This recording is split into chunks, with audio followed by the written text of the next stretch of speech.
So hi, One Good Noise Podcast. I'm Shane. I'm Glory. And we're here with... I'm Joey, the singer of VRSTY. And we have some questions to say about the upcoming album, Levitate. So congrats on that. By the way, how do you feel about the response to the announcement so far? I don't know. I don't know. I don't really, I try not to pay attention to like releases and things like that or just anything because I go crazy when when things come out. And so I'm just like, once it's out to the world and that's it. It belongs to everyone else. Mm-hmm. So far. That's fair enough. The album fucking rips.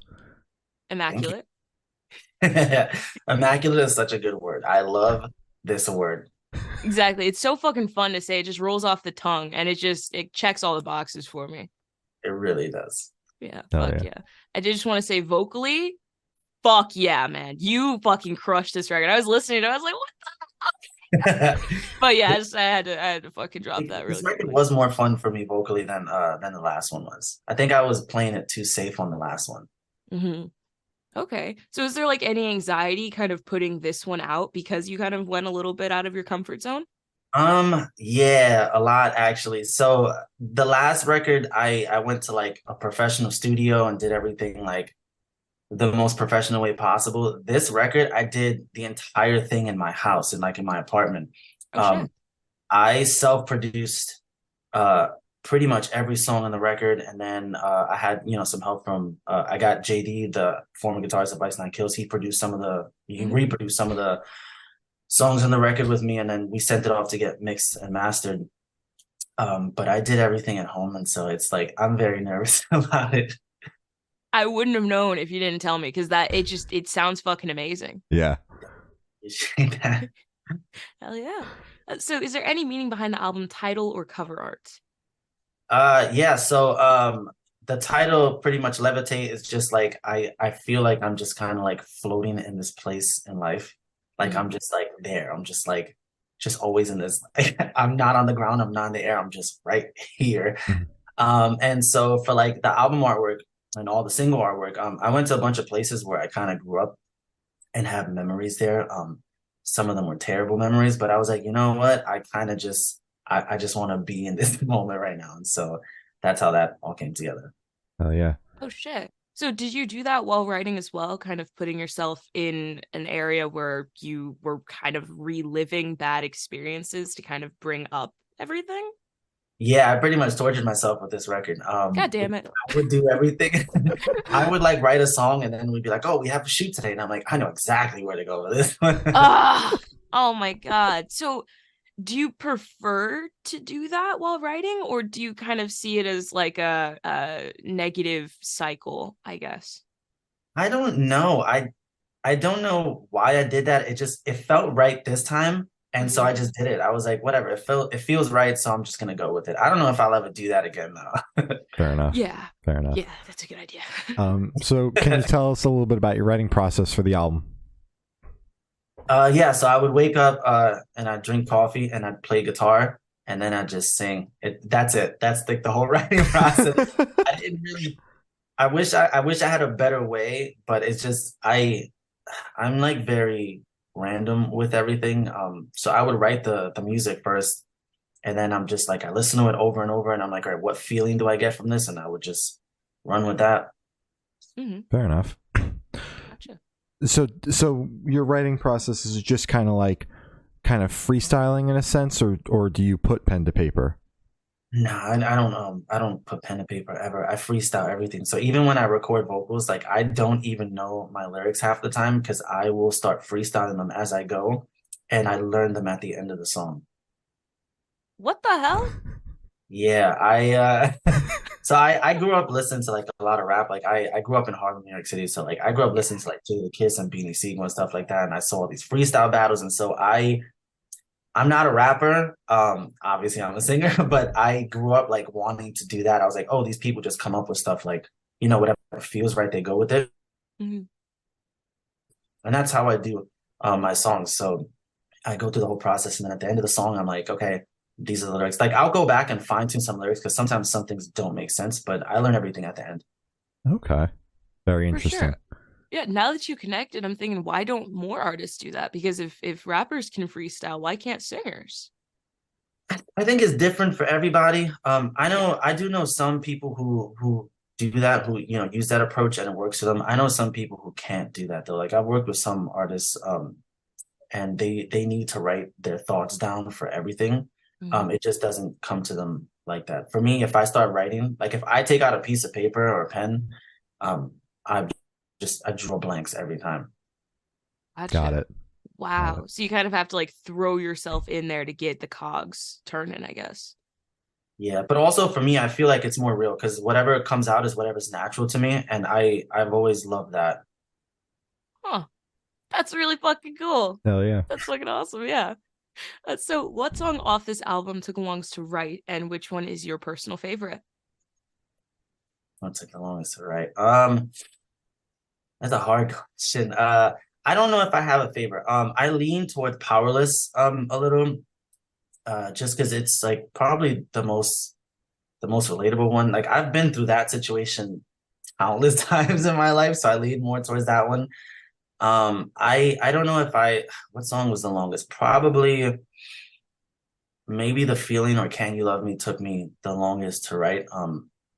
Just because those are like deep cuts in my life, and I was like, all right, how do I put this away where uh people are gonna kind of take it the right way? But I don't think they will. I think people are gonna listen to these songs anyway and be like, this is toxic as shit, bro. Sorry. And with your writing process, is it just like, do you start a song and you're freestyling over it until you're able to crack it, or do you kind of, I can't crack this one right now, move on to the next thing? Like, how do you approach each song? I go till I crack it. Like if I stop and move on, I'll never come back to that song. I'm just like, that song is not worth it, Got and it. I'll Oh never. wow. So any sort of like demos, shelve songs, they're not seeing the light of day because you couldn't crack them in the moment. Yeah, actually, so there's a couple of songs that didn't make it on the record. There's one song that we might actually put out as a bonus, that I just finished like 3 days ago. And I that song was meant for the record, but I couldn't at the time. I just couldn't figure out how to put the right words to it. I knew what I wanted to say, but I couldn't find the words. And a couple of days ago, I was just like just sitting here, and I put it on and I started going. I'm like, I know exactly what I need to say now. Oh yeah. So Yeah. All right. Yeah. So how'd the track list for the album come about? Did you write the opener be the opener, close be a closer? Did you shelf around and see what fits? What was that process like? so I write every song like in like a random order, and then when they're done, I put them in a folder and I try to listen to them like back to back and see what flows the best. I am very psychotic when it comes to like the track list order. Yeah. When I send the songs, I wouldn't send the songs to my label until I had the perfect order for it. So Mhm. when they got it, they were like, "All right, well, what's the track list order?" I'm like, "That is it. That everything I gave you, that's how I want it on And you're this like, it's record. not changing, by the way. It's not changing." If they tried, they were like, "Oh, what if whatever?" And I'm like, "No, if you try to switch, I just won't put out a record. That just is what it is." Damn. Holy shit. So once you got it, you're fucking locked in. Yeah, I'm really stubborn with certain things, and I don't like changing a lot of things. Like I'll change some things because I know obviously I need to. Mhm. But with things like that, I'm just super stubborn. I'm like, nah, I'm not changing this at all. Yeah. It's good to hear that an artist is that stubborn about track listing in 2023. You know, in the year of Mhm. playlisting and algorithms and all that fucking garbage. No one gives a shit about any of it. And I'm like, you remember like back in the day, like you'd buy a CD or something and everything was put together in like a very specific order. So like you would want to listen to the whole record in order. Now it's just like, oh, just listen to whatever's popping on TikTok and shit. And I'm just like, God damn it. Ugh. So you've got that like feeling. Do you have a hard time like embracing that side of the music industry now, or are you willingly doing the TikTok bullshit? I don't have a hard time embracing it. I just don't give a shit about it. Like Yeah. I I love what's going on in it. Like I do think it's opened a lot of doors for like a bunch of bands, like even smaller bands who like would never get the chance to have larger audiences because of TikTok now have these massive audiences. And I love that because there are a lot of smaller, bands who I feel like TikTok helps. But I hate the idea of having to constantly be on social media to like make your career work because maybe it's just the old head in me, but I'm like, I didn't grow up on that, and that wasn't what you did before. Before, you were just a good musician or a bad musician, and that was it. I didn't have to be a goddamn comedian or something else on one of Yeah. these social platforms. Mhm. Now you have to do all these different things. But yeah, I don't have a hard time embracing it. I don't enjoy doing it. That's like my thing. Fair enough. So you'll do it because it's what's got to be done, but you're not like, I can't wait to post my TikTok today. Yeah, I'll do it because I'll get yelled at if I don't. But aside from that, I don't really care about it. Fair enough. Fair enough. Completely fair, yeah. So, would you be able to tell us where Headspace is at while you were creating this record? It was very much all over the place. So when I did Welcome Home, I feel like I was like very safe with like a lot of the things I said because it was like our first like full length record, and I kind of was like, all right, I gotta make songs for like the radio and this for that and that for that. So it was like a very controlled thing. With this record, it was the complete opposite. It was just the most chaos ever. Like even mentally, like I was really going through it, and I'm like, you know what? I'm just gonna run with whatever. So it was very hectic. It was a hectic process for me. Oh, Sounds like it. So how do you recommend your fans to listen to this album for the first time? Should do in the car with friends, in the dark with headphones on? Is workout album, party album? What do you personally recommend? I don't know. And I think that's like a cool thing about it because like the songs are so different. Like some of the songs are dark and some of the songs are like I have like an uplifting song on it, which I've never actually written before. And then I have like a bunch of toxic stuff on it, and I'm just like, all right, listen. I feel like certain songs have different moods, so you could listen to it in your car or listen to it at the gym, or maybe, if you're home alone drinking hot chocolate and you feel really sad, like I got sad songs for you too, bro. Like I got it all. I got that on deck. Yeah. hell yeah. A lot of tracks on this record, something for everybody. Mm-hmm. Yeah, there's a lot. Yeah. I opened up the advance this morning. I was like, God damn. Dude, Well, I'm so sorry. That's okay. No, it's not. It's It wasn't good, it's goddamn in good. the sense of, wow, these are 15 stinkers. Like it's 15 bangers. And it was right, a so great listen, but No About weird it. stickers, bro. I didn't do that on purpose, just so you know. I wrote the songs and I always write a bunch of songs and I turn them into my team. And I always tell them like, hey, these are the songs. Let's pick whichever ones we think are best for the record and just go with those. And they were literally like, we like them all. And so I was like, okay, I guess we'll use them all. But I don't think I'm doing this again. I think next record, if there is one, I'm not doing 15 songs. This shit's crazy. okay, fair enough. It's a little crazy, but it was good, so Yeah, I can't really 15 complain. bangers, not 15 stinkers. So you can't complain, Yeah, if it was 15 stinkers, this would be a very different conversation. Right? Why did you write this really shitty album? So what made you put this record out? Fuck that. So this one should be super, super quick off the top of your head. I want you to describe this record for new listeners in 3 words. No more, no less. Okay. Toxic, fun, and real. Fuck yeah. Yeah, check, done. And in that same train of thought, is there a certain feeling or emotion you want listeners to have while going through the album? No, this album's a roller coaster ride, so just enjoy it while you have it. All right, It's completely fair. we'll take it. Yeah, all right. So are you able to touch on any particularly challenging or standout moments from the creation of this record, positive or negative? God, there was a lot of them. I've had some positive. I think with like songs like No Chill, like it was a positive experience for me to just write about like just wanting to like live my life and just not care about anything and doing wherever I wanted. And then I had like some really negative ones, like So The Feeling and Can You Love Me kind of go back to back. They're like hand in hand. It's like the same story. When I was young, I went through like a bunch of like really like abusive things, and writing those was like kind of crazy for me because I normally don't. I'm one of those people that I don't like to talk about my trauma like a lot, and then like to be able like to put those in a song was like, all right, do I really want to put this out? I guess I will. That was a dark one. Back to Back was also like a deep cut for me because that was like something. I think that one probably might be the deepest cut on the record for me because it's like not just about like bad things that have happened to me, but like bad like things that I myself done. Like I'm not a perfect person. And like writing that song was about like so like for those of you who like don't know, like back to back, well I'm completely gonna just out myself here. Back to back I wrote about how me and my ex were like very toxic towards each other. Like we had broken up. This was years ago, and we would find ways to ruin each other's other relationships after the fact. Mhm. And writing about that was kind of weird because I remember thinking, I'm like, do I really want to tell people that I've done like stupid shit like this? But I'm like, you know what? I'm not perfect. Maybe someone else has done it. We all go through shit, so who knows? That one was like kind of rough for me. Absolutely. And so you said putting those out, you have had some hesitation, some second thoughts about putting it out. So how did you kind of get past that and accept the fact that they were going to come out?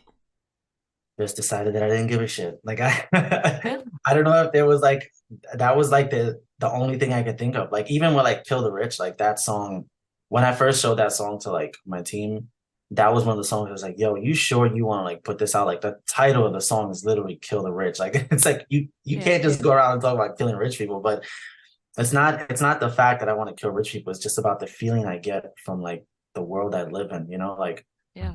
everything has this crazy standard now, and like you have to live up to all these different things that you honestly can't live up to every one of them, like the beauty standards and like just all these different things. And uh yeah, I just decided, I was like, you know what, I don't care. Like I think at first I was very afraid of all of these songs, and then after a while I was like, if I continue to be afraid, I'll never put a record out. So I just gotta stop, and I just stopped caring. I was like, fuck it. Fair enough. Yeah. So it's just fuck it, we ball. And you just put it out. And it's Oh, bro, we balling out here. yeah. We Yeah, are fuck balling. it. Hell yeah. Mhm. So for this question, I want you to picture you're on tour, you're at a gas station for a rest stop. What is your snack of choice? Snack of choice. All right. This is gonna be really weird, but because I'm like always dieting and stuff now, I'm just gonna get boiled eggs. Like it just Okay. I have like this thing now. But it's actually very recent. Like I can't eat a lot of food. Okay. So I recently just started eating just hard boiled eggs, like nonstop. Just throw a little salt and pepper on that bitch. Tastes great. Okay. Salt, pepper, maybe some adobo. You just kind of you gotta Well, spice I it mean, up a little bit. I don't carry any of those on tour because it's like, you know, Yeah, I gotta stick to the salt and pepper. You know. Yeah. that's true. That's fair. But gas station hard boiled eggs, that's a completely different realm of hard boiled eggs. Damn, I just spilled my tea. That's completely fine. Yeah, it's different. I think on tour, like eating in general just kind of sucks. Like you don't Yeah. I don't want to shit on other states, but there's no other way to put this. Like when in New York City, I'm very spoiled with like everything I have. But once I leave this place, not a lot of places have good food or the options. So I'm stuck just like eating hard boiled eggs and Slim Jims. It's like Damn. That's like Torn is so luxurious, right? Like I'm just eating eggs and Slim Jim. I love it. eggs and Slim Jim, man. I mean, if it works, it works. I can't really the judge dream, it. man. You're living Yeah, the dream, as they say. Exactly. Rockstar life right there. Like eggs and Slim Jim, bro. We got this. There you go. Exactly. Locked in. Hell yeah. Perfect. Hell yeah. So on the topic of food, if the band was a dish, what dish would the band be and why? Oh Lord. If we were a dish, we'd probably be something like I don't even know. This is hard. We all eat so differently. We're all such different people. We'd probably be like mashed potatoes, Ooh. and only because we're always drunk and soft. So there you go. All right. Hell Sounds yeah. good. I love it. I love it. And for the last couple of questions, going to shift completely away from music. So if you could be one animal for the rest of your life, what animal would you be and why? Okay. I would want to say I would be a rhino because like I love rhinos. Like that's like my favorite animal of all time. But with my luck, like I'd probably come back as like a weasel or like a platypus or something like that. It just Platypus It'd be would be badass. Exactly. What the fuck would is be up with the kind of- platypus disrespect? I mean, but do they do anything? I just think about Perry the platypus. I'm He's about to pretty say fucking Agent awesome. P is Yeah. standing right there. That's a good one. But I'm just saying, you know any other good platypuses? Nah. They just chill. Like, I don't know if I've ever seen a picture of a platypus except Perry. are you kidding me? They're so fucking cute, man. You know what? Actually, I would love to come back as a penguin. Oh, hell yeah. Yeah, I love penguins. I just, I just don't know if I want to like always be fighting for my life, like just trying to swim because you got orcas out here and Mhm. it's crazy. Actually, you know what? Now that I think about it, I don't know if I want to come back as any animal. Like, you seen what these animals do out here in the wild? Like, they just be eating each other and shit. And Yeah. Well, you could come back as like a domesticated dog or cat. no, I don't want to do that either. Uh, I don't want to do that either. Fair enough. Are there any reasons behind that, or you don't feel Well, like I have dogs and cats, and it's just so much maintenance. Like Mhm. I get irritated sometimes and how much I have to walk my dog, and my cats are always they're always hungry. Yeah. I can feed them all day, and they're always hungry, and they're always knocking my stuff. I don't want to come back as like one of them because I know I just piss off my owner. That's Fair fair. enough. But that's not your problem, is the thing. I mean, it depends on what kind of owner I have, right? Oh damn. No, you have a point. It You have just a got point. dark. I come back and I have like a really bad owner. See? You have a point. You have a point. I didn't even fucking think about that. Yeah. Crazy. All right. Well, Rhino, are we still locked in on Rhino, or I are we would just love to come. No, I would love to come back as a rhino, but you know what? I think I'm gonna settle with pigeon. Pigeon? Okay. This is all over the map. Wait, I'm gonna tell you why. I just settled with pigeon Okay. because pigeons in New York City, like pigeons are pretty much the hood rats of birds, which is like it's very Yeah. on brand for me. But also, they're like not afraid of anything. They eat whatever they want. They do whatever they want. They're a little dirty, but you know what? They just out here living life. They fly and shit. They do fly and shit. So that's completely fair. Yeah. The truest thing ever. So a pigeon. I would come back as a pigeon. All Fuck right. yeah. All right. So if you could have lunch with any celebrity or artist, dead or alive, who would it be and why? Okay, Michael Jackson because he's like my favorite singer of all time. So I would love to have lunch with him. I don't even know if Michael Jackson eats food. Like I don't think I've ever seen any video or any picture of this man eating. So that's He makes a good point. No, I'm thinking about it now, and I'm like, wait a minute. right. I've never seen any pictures or videos of him eating. So maybe this man doesn't eat. Alive, probably Lil Wayne. Like I'm like a huge Lil Wayne fan. Mhm. I would love to just like sit down and have lunch with him and just ask him like how the hell he comes up with the stuff he comes up with. Like this man has thousands of songs out, and he actually one of the funny thing I got freestyling mostly off of like him. Like I started off listening to other people, but like he freestyles his stuff all the time, like to the point where like even in his live performances, sometimes he brings out his phone and he just reads his lyrics off of his phone because he doesn't know what the hell he did. Yeah. And it's sick. I love That's it. fucking awesome. It's Yeah. badass. I do like Lil Wayne. And for this last question, boom, you're on a desert island. You can bring one movie, one album, and one person. Who and what are you bringing? All right. One movie. I'm probably gonna go with Halloween, the original. That movie is just perfect. It'll just scare me every night, but that's all right. Like it'll be perfect. Mhm. Music. I would probably bring It's the Fall Off the Wall by Michael Jackson. That's like my favorite record of all time. I'd bring that one. And person, I'd bring nobody because I don't want anyone to annoy me while I'm, listening to my music and watching my movie. Because everyone wants to talk, like, oh my God, why is this doing this? Or why is this doing like just shut up and enjoy it. So I'd like to be by myself. All right. That's completely take fair. it. Wish granted. Yeah. So, as I said, that's all the questions I have today. Is there anything that you would like to plug? Nope. Not the record, tour, social. Nah, we got a record out. We got a tour coming. You can find all that like on our website, which is VRSTY.NYC, VRSTY, no vowels because like it's a New York thing, I guess. Like I don't even know why I did that, but it is what it is.